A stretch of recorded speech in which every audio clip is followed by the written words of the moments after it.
Hi, I'm Guy Powell, and welcome to the next episode of the backstory on the Shroud of Turin. If you haven't already done so, please visit guypowell.com and sign up for more episodes. I am the author of the upcoming book, The Only Witness, A History of the Shroud of Turin, a historical fiction tracing a possible history of the Shroud over the last 2 millennia. Today, I'm speaking with Robert Rucker. He's one of the preeminent researchers on the Shroud, and we'll be talking about a handful of topics and look forward to the discussion. But before we get started, I wanted to tell a short story, and it reminds me of the time when the women approached the empty tomb. And for them, that was a moment of true bewilderment. How could that stone have been rolled away and then the tomb was empty? For Christians, though, that is probably the most joyous moment when we think back. That is really the proof that our Savior was risen. So when I think of the empty tomb, it's also of other joyous moments, and certainly the birth of my children and the birth of our, my son and daughters, and just imagining, what that must have been like. And now as a Christian, also understanding what that was like. Now for the women, though, at the tomb at that time, it was definitely one of confusion. Where was he? Where was the body? And in Luke, the women see 2 men in gleaming white robes. And when the women return with Peter, he sees the linen cloth lying in the empty tomb. There it is, right there. And he too, of course, is confused as to what happened. But it is that moment, and that is what all the fuss is about when we talk about the Shroud of Turin. So with that, let me introduce Robert Rucker. He earned his MS degree in nuclear engineering from the University of Michigan and worked for 38 years in the nuclear industry doing nuclear reactor design, criticality safety for nuclear fuel production, and non-destructive testing or assay of fissile material in containers. He's published 41 documents with U.S. government agencies. He's been researching the Shroud of Turin since 2013, including application of nuclear analysis computer calculations to solve the carbon dating problem of the Shroud. Extensive information on the Shroud can be found on his website, which is www.shroudresearch.net, www.shroudresearch.net. And there he has 32 papers that are on representing his research. And some of them are very fascinating, and we're going to talk about a few today. So Bob, thank you again for being here. So glad to have you. So let's get started. Yes, glad to be here. So fantastic. So Bob, why don't you do this and tell us about the genesis of your backstory and how you got involved with the Shroud. Oh sure. I was delivering newspapers as a kid, and on every Sunday they had a magazine in the Sunday edition called Parade, and I was just flipping through Parade magazine and I saw a little picture, maybe just an inch high, and there was a few sentences next to it, and the last sentence was, many people believe that this was the burial shroud of Jesus. And at the time I thought, that can't be, because that'd be so well known, everyone would have heard of that, and I had never heard of it before. And so I kind of just decided to disregard it at that point. But then, I don't know, a few months later, I thought, well, if I get further information on it, I don't want to be so biased as to not consider it. I should at least consider it reasonably. And so then, as I would be going to a Christian bookstore, for example, I might find a book on the Shroud, and whenever I did, I'd buy it. And I bought a small book called It Is the Lord. Read that one, maybe 70 pages. And then I found Gary Habermas's book on the Shroud coming out, about 1980 or so, and read that. But then in 1988, they did the carbon dating. 1989, it came out in the journal Nature, and I didn't read it for 2 or 3 years, but finally did read it. And when I did read it, I thought, this can't be, because in 1978 they'd done such good research that they had proven that the image is not due to pigment, it's not due to a scorch, it's not due to any liquid, and it's not due to photography. So that rules out everything. that we normally think of in making an image, except for possibly radiation. Because when you take a picture with a camera, what you're doing is you're collecting reflected photons from the item that you're taking a picture of, and that's radiation. But they really didn't test for radiation in 1978. But then as I was sitting in the library reading that paper on the carbon-14 dating, and they had dated it to the range of 1260 to 1390, I said, this cannot be. There has to be something wrong with this, because it occurred to me that the nails going through the wrist rather than the palms, and the fact that the thumbs were turned over and were not visible, both those aspects were contradictory to the images of the shroud in paintings in the Middle Ages. So that could not be from 1260 to 1390, it had to be from much earlier. And so at that point, I realized that what's really needed to solve this carbon dating problem is a person that knows how to run nuclear analysis computer calculations. And that was me. I didn't know of anyone else that could run nuclear analysis computer calculations and was interested in the Shroud of Turin. So it kind of fell to me at that point. But there were a lot of impediments. I didn't have a computer on my desk fast enough, and the computer codes at that point really weren't suitable to solve the problem. So it took many years, maybe 15 years, just waiting for some of those problems to be resolved.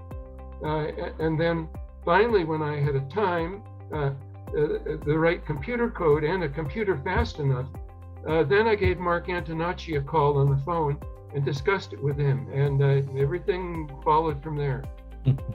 That's a fascinating story, that's for sure. Yeah. And it's funny because I remember kind of just reading something about the 1978 investigation that the STIRP team did. And then, and I don't know, I didn't really think about it too much. I was probably too busy in college or something like that. And then in 1988, I kind of heard something. It says, oh yeah, there's this radiocarbon dating. The Shroud of Turin is really just, not authentic at all. And then I kind of forgot about it for a long time. And then my brother sent me a book, and it was the Ian Wilson book called The Blood in the Shroud. And I started reading that, and I was absolutely fascinated. And actually, as I was telling you before, that book is really the basis of my book. And where I took it and I said, that book it's so hard to read for somebody that's really just not fascinated in facts like that.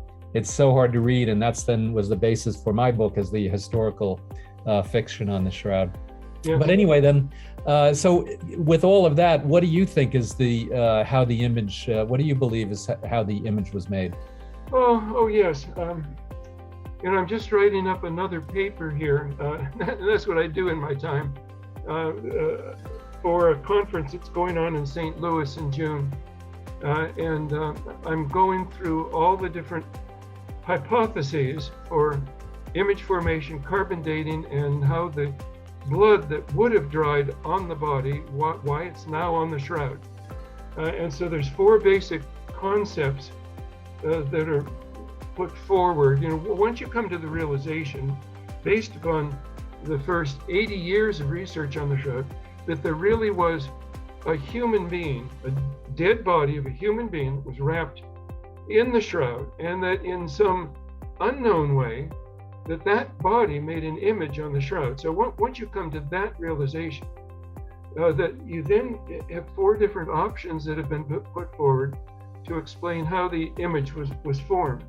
And for example, Giulio Fonte has the corona discharge concept, and I think there probably was a corona discharge, though I wouldn't explain it in the way that he did. And then Paula de Lazzaro had a burst of ultraviolet light concept, and I think there may have been ultraviolet light. I can't disprove it, but I think there was more to it than that. And then the third option is a concept where the body is assumed to disappear based upon scripture, and so then the cloth collapses both the upper cloth comes down and probably the bottom cloth comes up. So that they then go into what's called the radiant region, where the body had been, which now contains radiation, so that it's still a radiation concept. But the cloth then encounters radiation, which discolors the fibers to form the image. My concept is similar in some respects and different in some respects. It's more complex because the evidence on the shroud is complex. So you shouldn't be surprised that the explanation is also complex. And so it's very important to approach it in the right way. The whole question of how did the image form? A lot of people start off with an assumption of naturalism. And that's almost a death stroke right there. If you're going to try and figure out how the image was formed, you can't assume that the only explanations that are allowed are those that are consistent with our current understanding of physics. That's very prideful in my thinking, because the history of science is continually discovering new things. So we can't limit ourselves. And just the history of trying to explain the image on the shroud by our current concepts of physics has failed. So let's be open-minded and push the boundaries out and search for other options. So once you come to the realization that there was a human body and it was dead based upon the rigor mortis in the image, a dead human body produced an image that was on the shroud. Well, to form the image, you need three things. You need a discoloration mechanism. That is, to discolor the fibers that make up the image.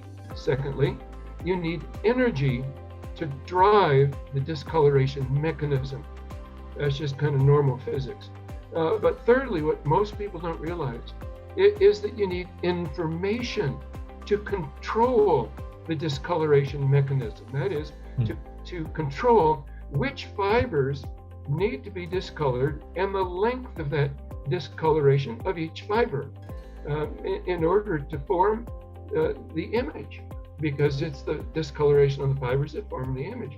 So you need information.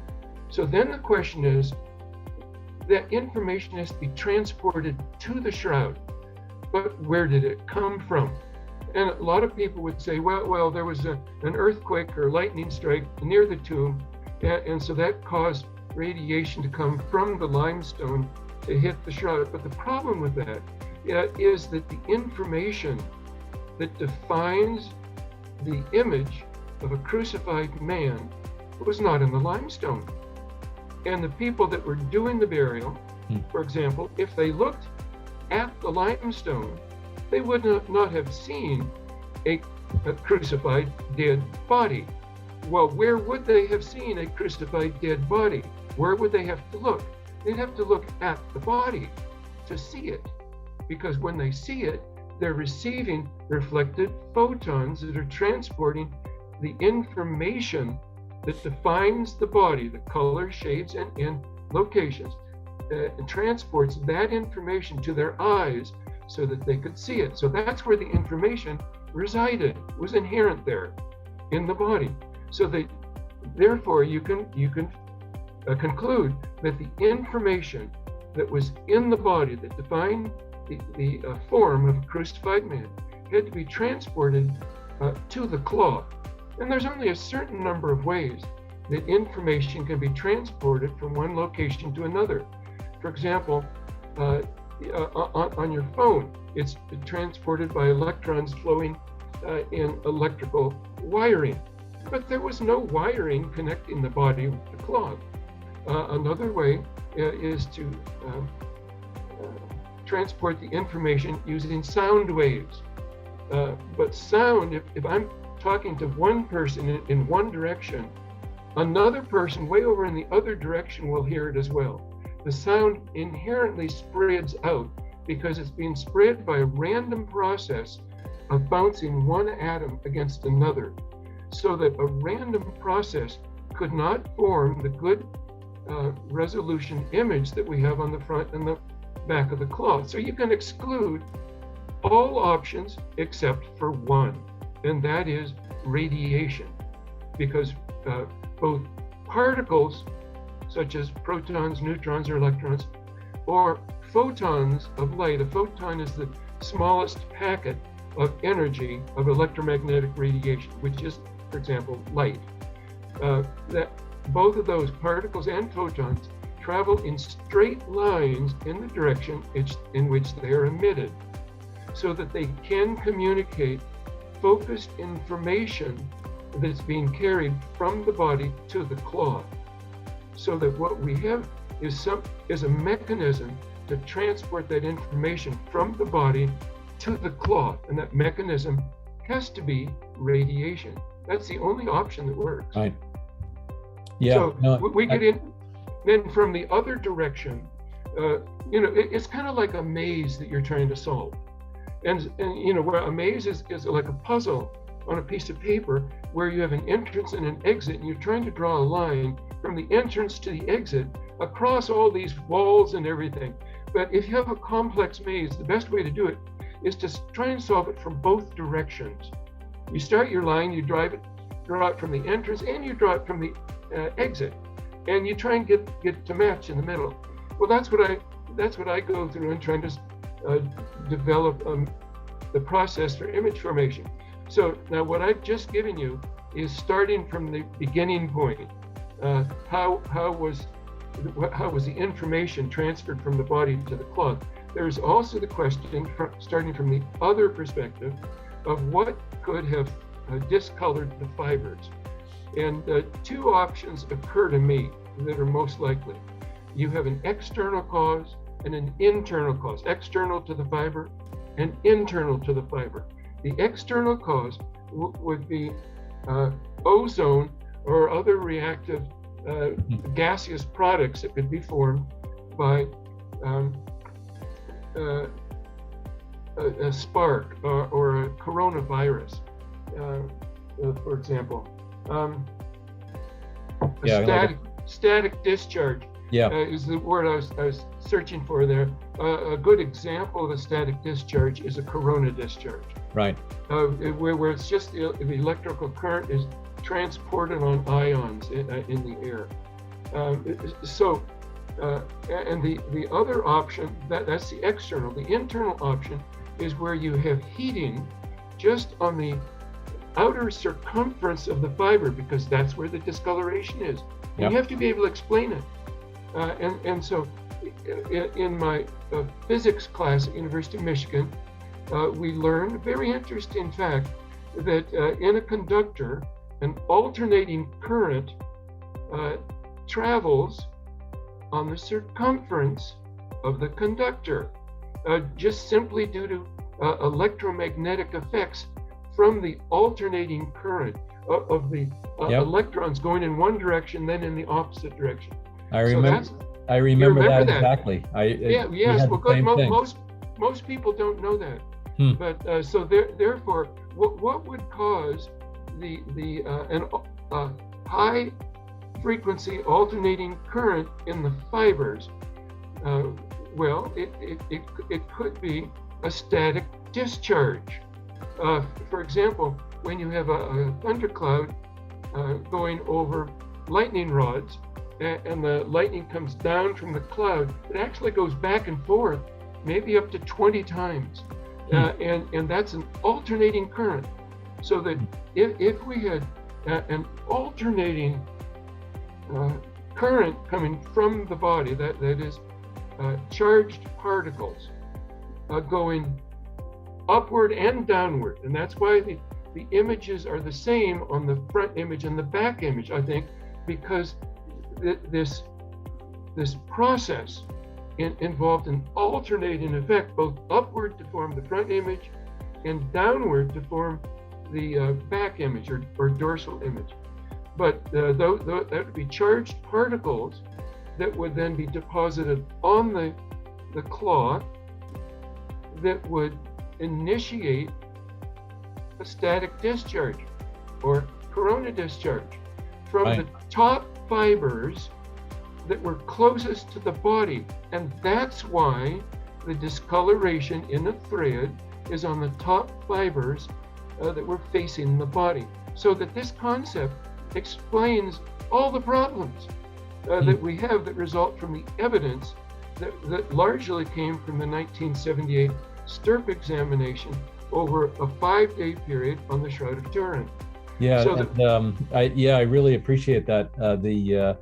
And I was going to ask you about the alternating current, because I was wondering if it was a direct current, which would not be alternating, then that might have led to a slightly different discoloration on one side versus the other side, whereas the alternating current then makes it so that it would be equal. So that makes a lot of sense. Yeah, well, yes. See, that's what I'm trying to do. I'm trying to solve these mysteries by following the evidence where it leads.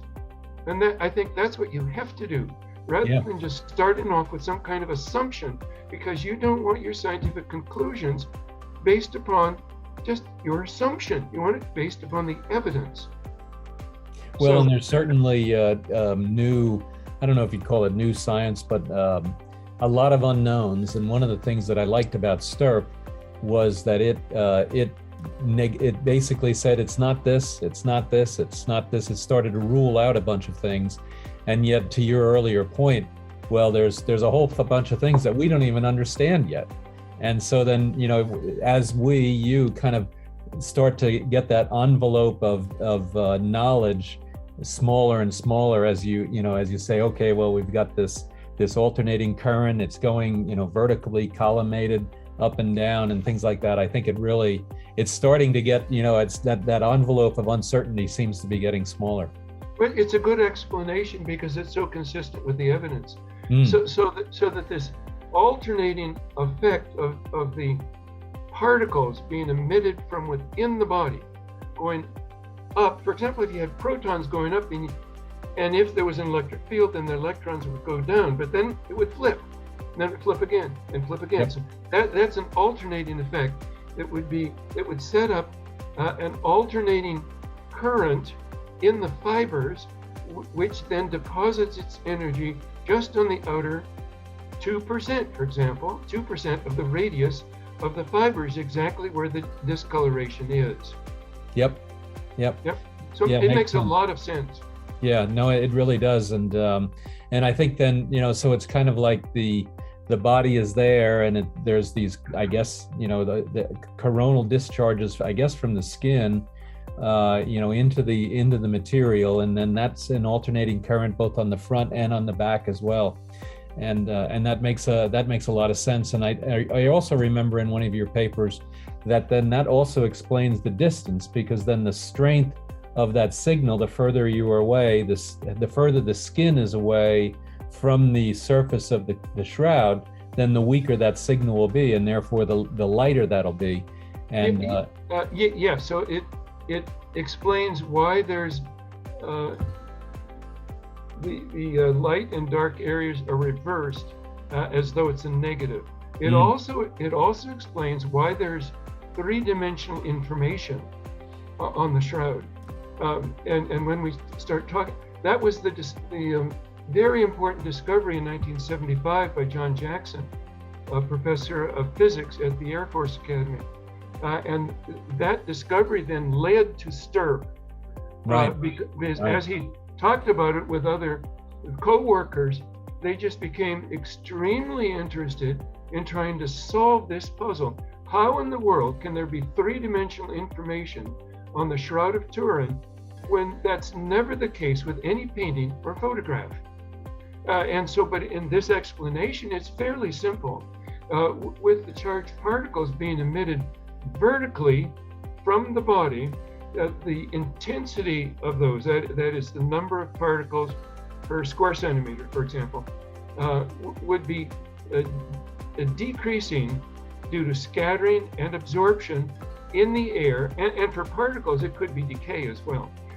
So that the greater the distance between the body and the cloth, the greater the distance that radiation would have to go through the air, and so the greater it would be diminished. So that would be the signal that would be deposited on the cloth. And that's really what you want to get at, because the nature of the 3D information is exactly that. It is related to the distance between the body and the cloth. So that's why everything makes sense here, that there was something that was traveling vertically from the body to the cloth. And I say vertically, there's multiple reasons to this, but probably the simplest explanation of that is that when you just look at the front image, it's a vertical projection from the body. Right. And when you look at the back image, it's a vertical projection from the body. Now, the front image is vertical projection up, the back image is a vertical projection down. So therefore, the mechanism that was operating here is best explained as being vertically oriented both up and down. Yeah, and so absolutely. That's why I think the evidence really does force you into believing that the particles that were being emitted in the body were to form the image were charged particles, and that they were traveling vertically. Now, there's been some confusion. Some people think that I'm saying that neutrons form the image, and I'm not saying that at all. The Right. neutrons having no charge are Right. so penetrating that they would go right through the cloth. 99.9% of them would go right through the cloth, across the air gap, into the limestone. They go a foot or two into the limestone, and there they would just bounce around because they're not influenced by the electrostatic forces from the electrons. They have to bounce off the nuclei themselves. And according to my calculations, they would bounce on the average about 150 times off of other nuclei, and thus they take on a characteristic cosine shape in the shroud, which produces a cosine shape of carbon date on the shroud. So it explains, and that's consistent with the three laboratory results from the three laboratories that did the carbon dating on the shroud. Well, and I found, to move on to that, to your point there about the carbon dating and the challenges of trying to make heads or tails of what came out of that when you have all this other evidence of it really having come from the turn of the millennium, and yet their carbon dating comes out at 1260 to 1390. And so tell us tell us about that. And I know in one of your papers, well, and I guess in a couple of your papers, you talk about the effect that the neutrons may have had that are coming out of the transmission of the body or whatever that had the effect into potentially changing the radiocarbon dating and the impact that it had on the radiocarbon dating. Yes, on my website, shroudresearch.net, I've written 12 papers on carbon dating. And, part of this is the development of my own thinking.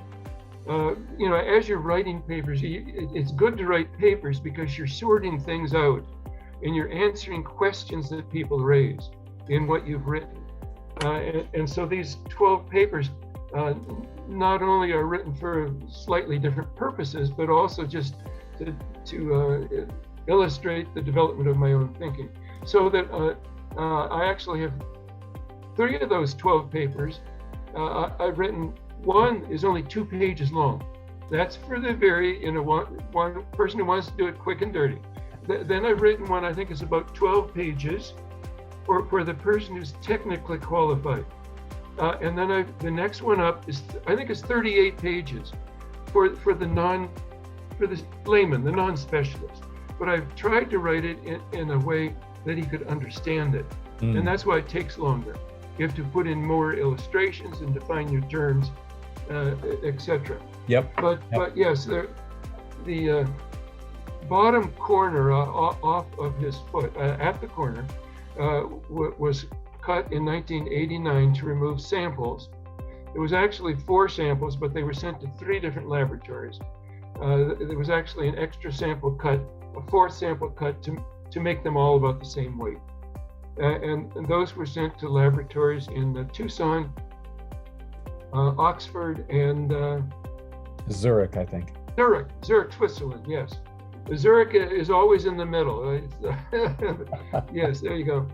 They're the independent. They're the independent ones. Yes, they're always in the middle. They're not going to be extreme on either end. Anyway, a little joke. That was a little joke.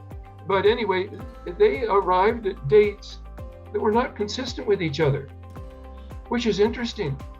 Now, let me back up a little bit. The dating was done in 1988. In 1989, it came out in Nature.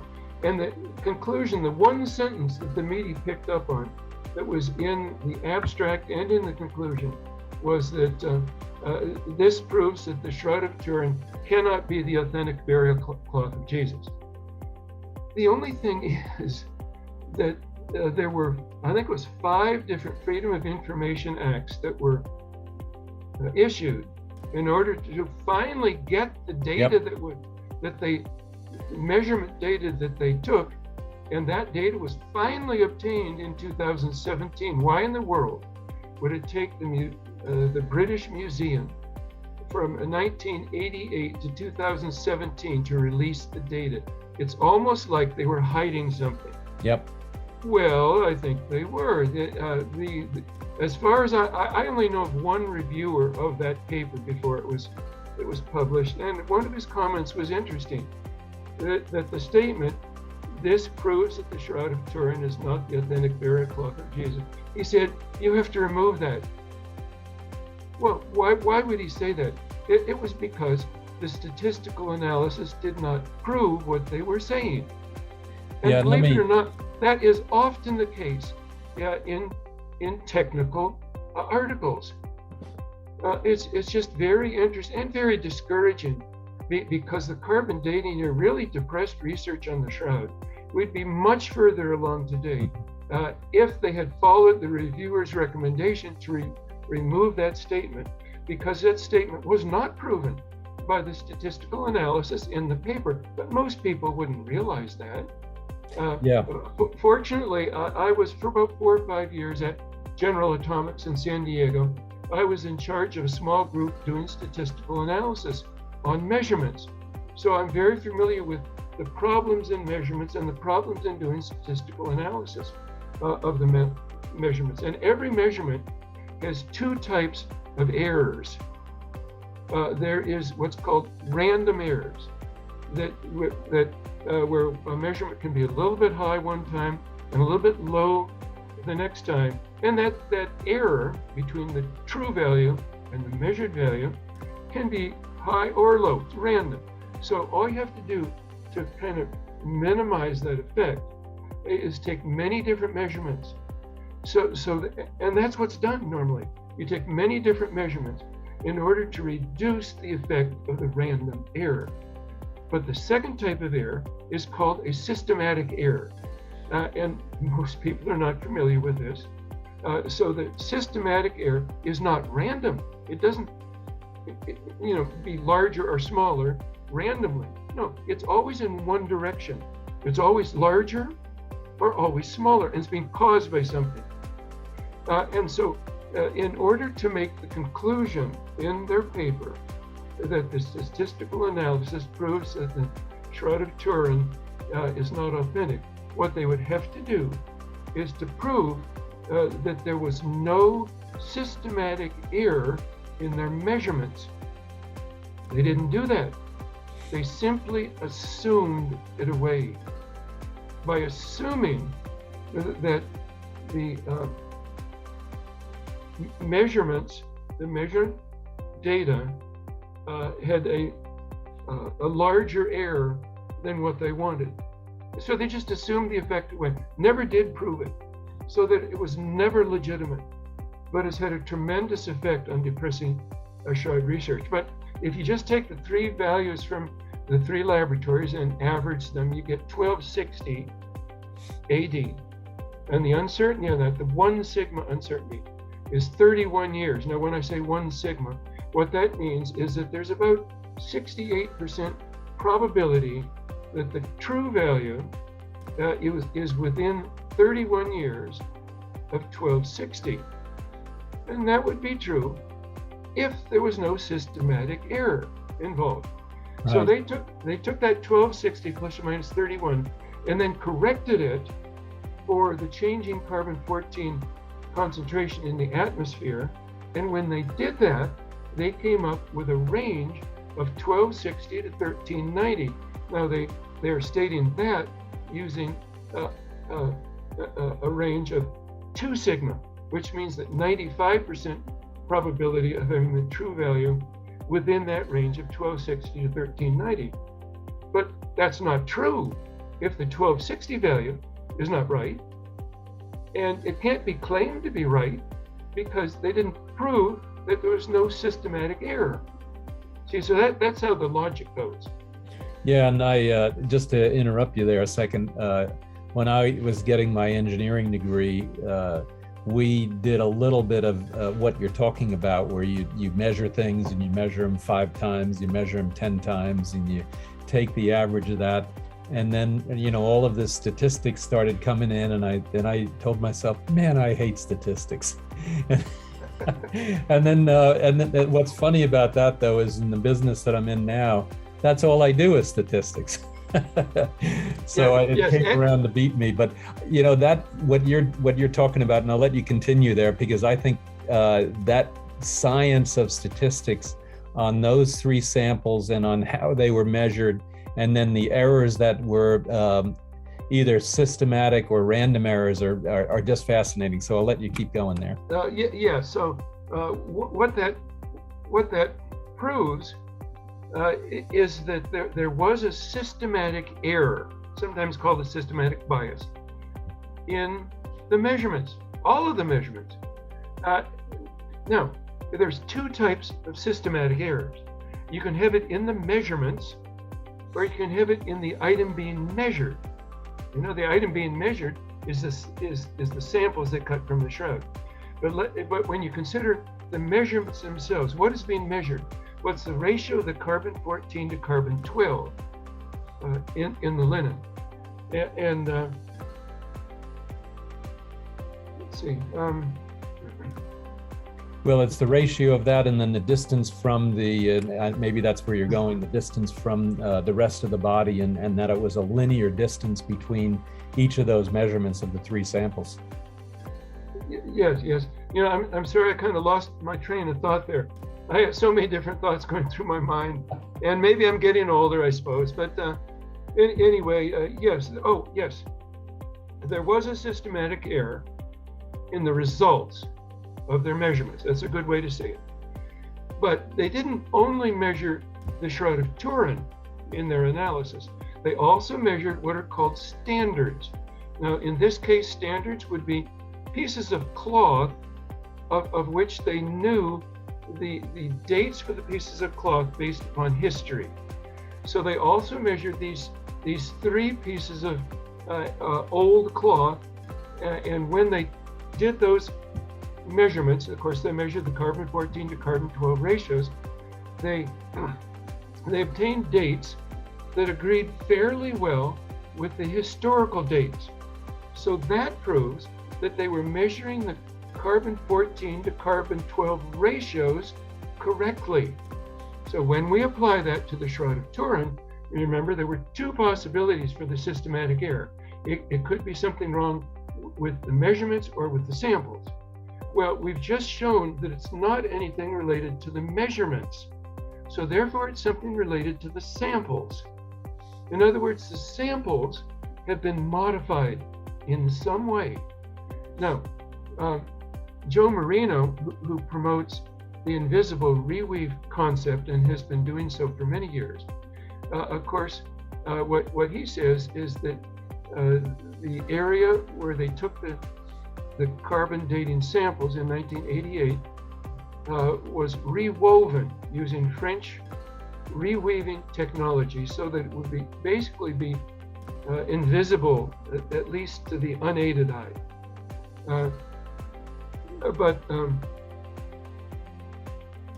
having a brain freeze again. Yeah, no, that's okay. Well, you bring that up, and Joe Marino on the invisible French weave, that's actually the hypothesis that I took in my book is that it was, new material with cotton that was rewoven, cotton and linen that was rewoven into the original linen to increase the strength or it kind of repair that corner, because that was the corner where the bishops and the people that were displaying were holding it, and it was starting to fray and come apart. So they used that French reweave, invisible weaving methodology to get around that.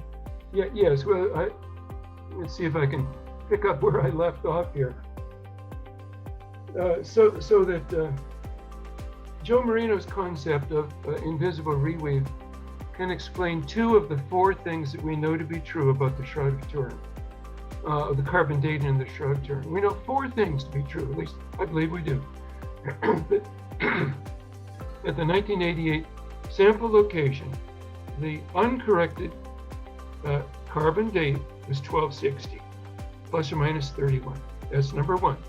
Number two is we know the slope to that value based upon the three values that the carbon dating laboratories measured. And if you just plot those as a function of the distance from the bottom of the cloth, what you obtain is a slope or gradient of about 36 years per centimeter, which is about 91 years per inch. In other words, at that rate, if you extrapolate it, if you move the sample point by 10 inches, then the carbon date would change by 910 years. So it would change from 1260 to a value to the future, which is interesting. Yes. So that what that's saying is that the slope can be very significant. So we know that the date, we know the slope, and Joe Marino's concept can explain both those. He explains the date by the newer material from about 1520, he thinks, mixed in with material from 33 AD. And you get, when you carbon date this mixture, you get a date of about 1260. Okay, that's reasonable so far. And then if the newer material compared to the old material has a slope to it, that is that as you progress up from the bottom of the cloth, you have a different ratio of new to old material, it can explain this slope in the carbon dating of about 36 years per centimeter. But the problem is that his concept doesn't explain the other two things that should be true. And that is that the three samples that were sent to the laboratories, actually four samples that were sent, were subsampled. At least three of them were. The fourth sample that was sent to Turin was simply put into the vault. It wasn't subsampled. Yeah. So that you ended up, I think it was 16 values that you ended up with, so that the explanation for the carbon dating has to be consistent with those 16 subsample dates, as well as the average of 1260 and the slope of 36 years per centimeter. And the problem is that the concept of an invisible reweave would not be consistent with that.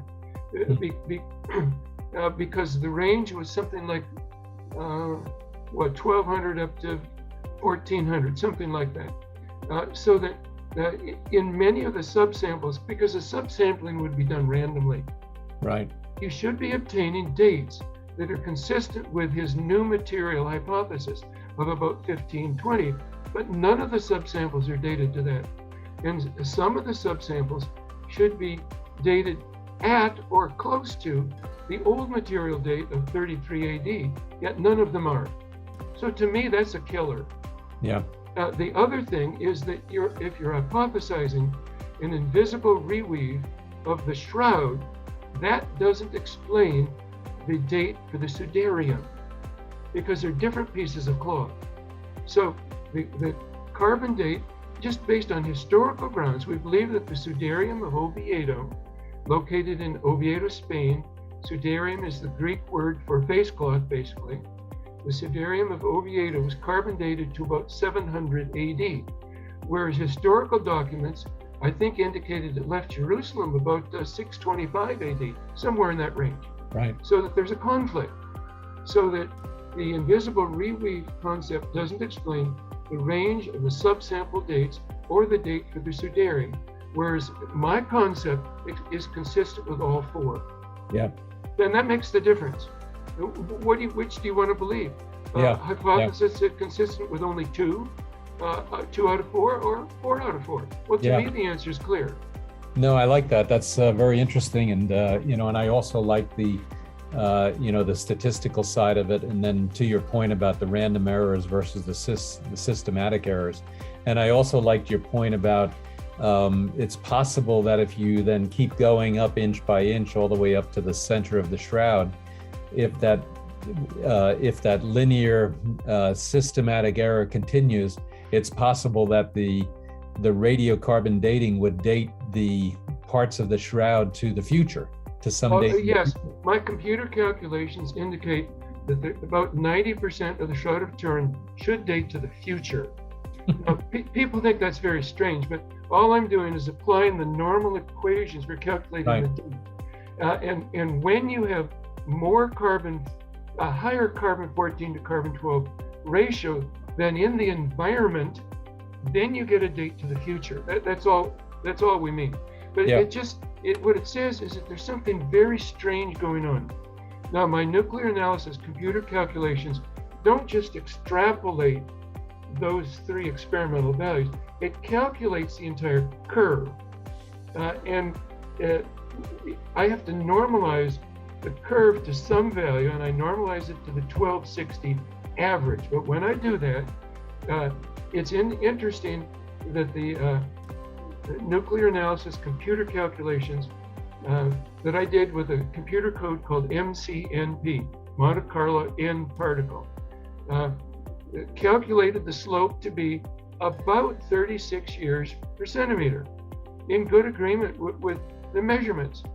But the calculation was not just an extrapolation from that area of the shroud, but it actually did the entire curve, and it curves over into a cosine shape, so that above the center of the body mass, I should say below the center of the body mass on the dorsal image. Now, you're not going to get a piece of that fabric to date it, but if you could, the calculation indicates you get a date of about 8,500 AD, well into the future, so that the calculation indicates about 90% of the cloth would date to the future. No, and I as I was reading your paper on that, and you were talking about the linear, I wrote a note down. I said, well, if that's true, then the center of the shroud is going to be somewhere in the future. And in the next paragraph, there you were. And I said, all right. Yes. So I guess the good news was that I understood it, but the bad news was that I understood it, I guess. Yes. Well, it's interesting that when I first did these calculations, I was pleased. I was normalizing to the date, so that had to be correct. But I was pleased that it also obtained the correct slope and the correct range. But I hadn't thought about the sudarium. But when I did, it occurred to me that, well, the sudarium is related to the shroud based upon the historical documents involved. Yep. And it has, it doesn't have an image on it, but it has a pattern of blood that's similar, at least similar, you'd have to say, to that on the Shroud of Turin. But then when I started thinking about the date of 700 AD for the sudarium, and then I thought of where would the person who was doing the burial, and I tend to think that it was the Apostle John, because he was the only apostle left at the foot of the cross. You probably had Nicodemus and Joseph of Arimathea in the tomb as well, if it was large enough. But I think John, the Apostle John, would have had priority to actually do the burial. And so they'd bring the body in and lay it down on the back of the cloth. He'd then reach over and take the base cloth off, fold it or roll it up. It can be translated either way. And then he'd just absent-mindedly drop it. Now, most people are right-handed. And so you have the back shelf with the body on it. You have a left bench and you have a right bench. Right. Probably. So that he would then drop it on the right bench. Well, where would he drop it? Well, probably just even with his body. And so I looked at that location and allowed a plus or minus 50 years on it. And in my document, I then highlighted in yellow that area of 700 AD plus or minus 50 years, and it would be right even with his body, exactly where you would expect, and exactly in agreement with the dating of the Siderium of Oviedo. And so that was my fourth tie-in point on the carbon dating. So I feel like all of this is on a fairly firm grounds. Yeah, no, it definitely seems that way, and I was, and I don't know, for me, I always enjoy, a really good, well documented and well thought through process, and I agree with you as well. You said something before, you wrote a series of 12 papers, and each paper you get better and better as you're writing them, because your thoughts and your logic becomes a lot clearer. And I noticed that as well when I was writing my book. In one area, I was writing about how they took the body down and then how they carried it over to the tomb. And what was interesting to me is that a lot of the writers on the shroud felt that the shroud cloth was used to carry the body from Golgotha over to the tomb. And what was interesting to me is when I look at the image, there's no smear marks or blood on the image at all. That's right. And so then when you think about that, and just to kind of talk about how your logic then gets better and better the more times you think through something, then you realize that assumption is wrong. Because if it was, there's no way that anybody could carry a man of 170 pounds without it moving around and shifting and whatever, and on some kind of a gurney or some kind of a something holding it up, and so then I see exactly what your point is, and then to your last point about taking the 3 points, the 3 samples that were down near the foot, and then using your MCNP calculation, and then having it apply it with the Siderium cloth. That's exactly the same kind of a progression of logic that I think really makes a lot of sense. Yeah. So this concept of a vertically collimated radiation burst, I think it explains the image. It does a good job of explaining the image. It ends up with a hypothesis that's consistent with the evidence, and that's what you want. Yeah. And to a certain degree, a good hypothesis should suggest ways to test it. Yeah. And that's the paper that I'm writing now. So tell us about that paper, because it sounds like there's some really interesting things. Yes.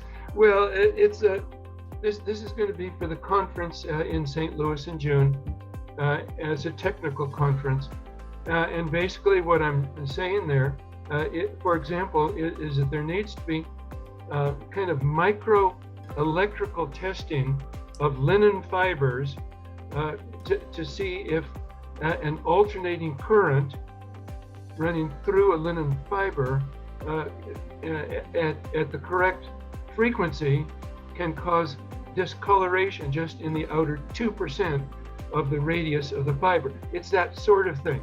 Right. And then another test would be to test ozone and other reactive gases that could be produced in a static discharge, and expose them to a linen fiber to see if that attack could take place from outside the fiber and discolor just 2% of the fiber. So it's that sort of thing. Yeah. So what's the name of that paper, and what's kind of what's going to happen with that paper that you're talking about? It's going to be published in the February issue of Materials Evaluation, which is the main journal of the American Society for Non-Destructive Testing, and it's going to be coming out in the February issue, which should be coming up soon. Wow. Yeah. Well, I'm definitely going to see if I can find it. It sounds pretty interesting, and I don't know. It's just something that's for the geek in me and the engineer in me that I'd like to read.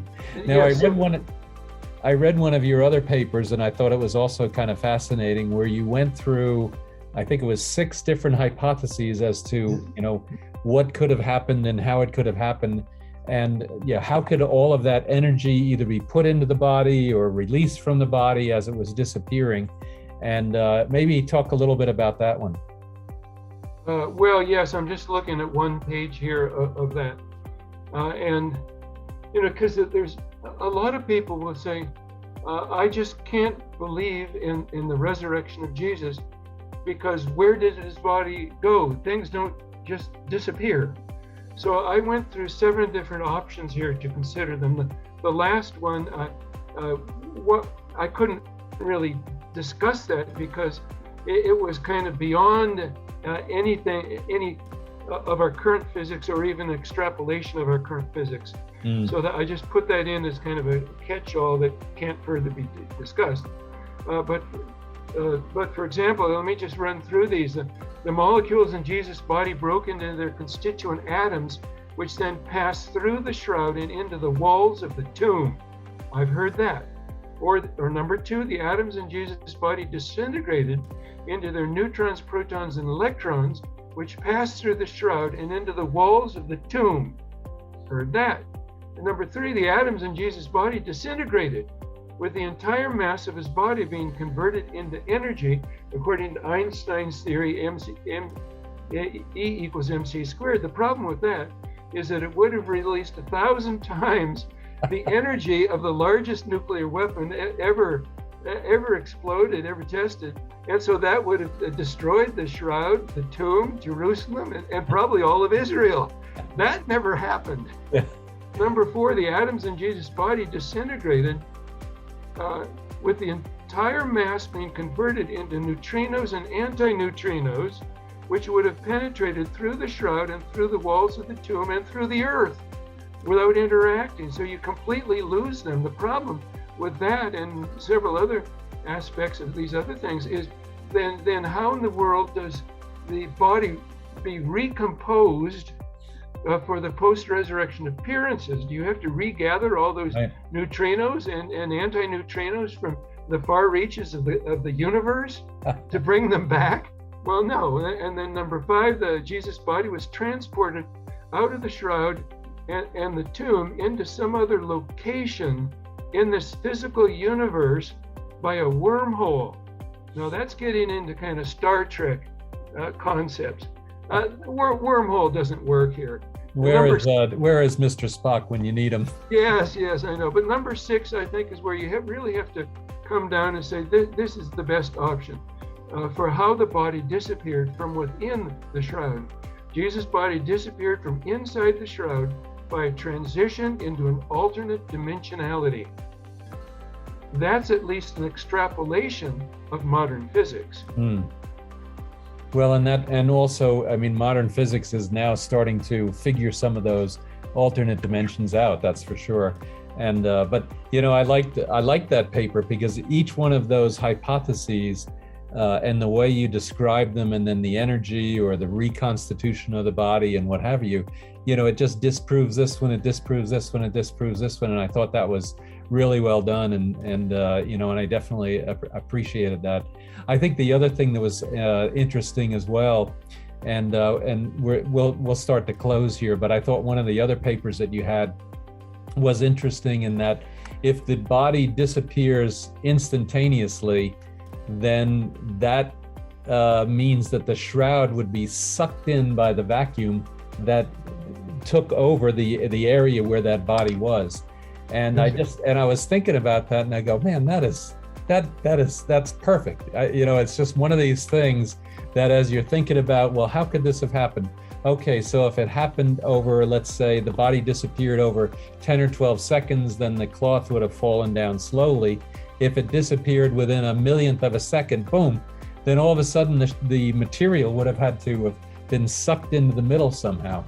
Yes, and one hypothesis for image formation says that as the cloth collapsed into the radiation left behind by the body, that the image would have formed. But the problem with that is that if the body disappears rapidly, as you suggested, then the sides would be brought in, and you'd end up with images of the sides on the shroud, which are not there.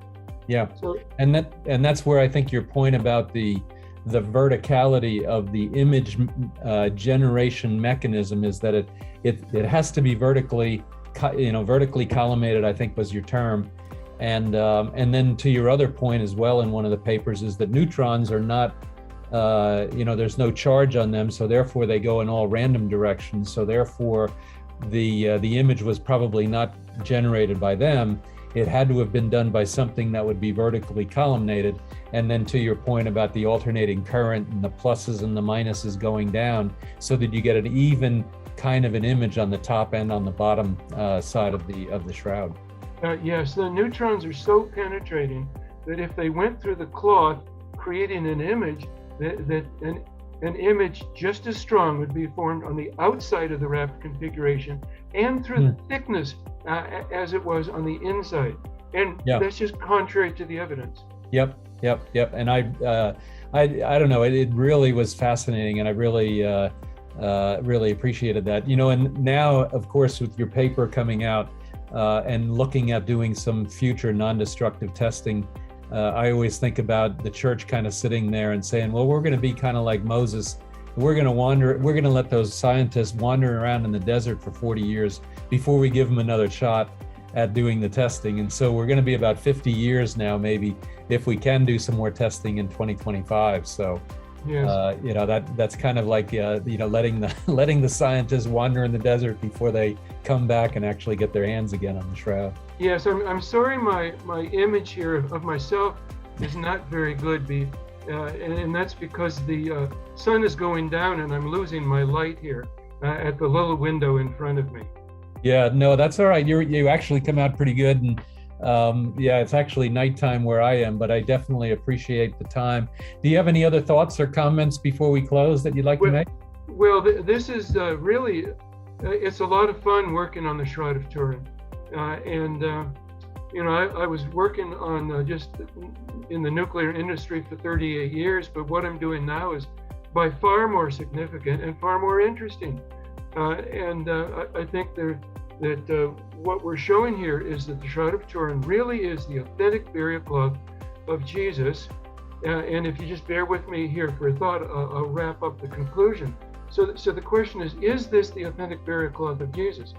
And so you have to realize here that the conclusion we're coming to is the image was formed by a burst of radiation from within the body.